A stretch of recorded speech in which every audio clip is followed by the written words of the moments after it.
Yan talaga tayo para may pamalengke kami mamaya. So guys, sa mga gusto magpalinis dyan, available po today ang mga boys. Palinis lang kayo guys, huwag na kayong mahiya.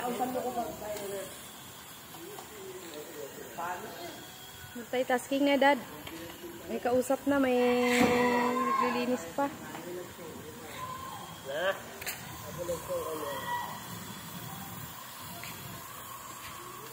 Tay, dapat sinishare mo, tay. Yan, guys.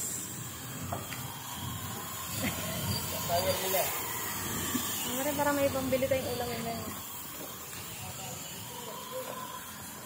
Naman.